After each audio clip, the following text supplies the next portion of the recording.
నిరుద్యోగం ఎప్పుడు ఉంటుంది, చిరుద్యోగము ఎప్పుడు ఉంటుంది, ఏదో ఒక పని ఎప్పుడు ఉంటుంది. ఆదివారం పూట్ల కాలమ్స్ చూసినా అంటే ఏవైతే ఉద్యోగాల కాలమ్స్ చూస్తే పేపర్లలో బోలెడని కనబడుతున్నాయి. కాకపోతే మనం కోరుకున్న ఉద్యోగాలు రావు, ఉన్న ఉద్యోగాల్లో సర్దుకోవడం యువతరానికి ఇష్టం లేదు. దీనివలన నిరుద్యోగం అనేది ఎప్పుడు నడుస్తూనే ఉంటుంది. అది పేదలైతే ఏదో ఒక పనిలో ముందు కుదురుకుని ఆ తర్వాత తమ లక్ష్యం వైపుకి వెళ్ళే ప్రయత్నంలో సక్సెస్ అవుతుంటారు, ఫెయిల్ అవుతూ ఉంటారు, బట్ జీవితం సాగిపోతుంటుంది. మధ్యతరగతి సర్దుకునే మనస్తత్వం ఉంటుంది. ఎగువ మధ్యతరగతి దగ్గర అది ఉండదు. ఖచ్చితంగా నేను కోరుకున్నది అయ్యేదాకా నేను ఉద్యోగం చెయ్యను అన్నటువంటి దృక్పథంతో ఉంటుంటారు.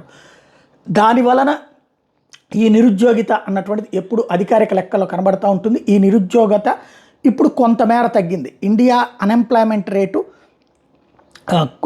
ఈ క్వార్టర్లో ఈ 3 నెలల కాలంలో చూస్తే గత 3 నెలల్లో 6.7% ఉంటే ఇప్పుడు 6.6% కొంతమేర తగ్గింది అన్నటువంటిది లెక్కలు చెప్తున్నటువంటి పరిస్థితి.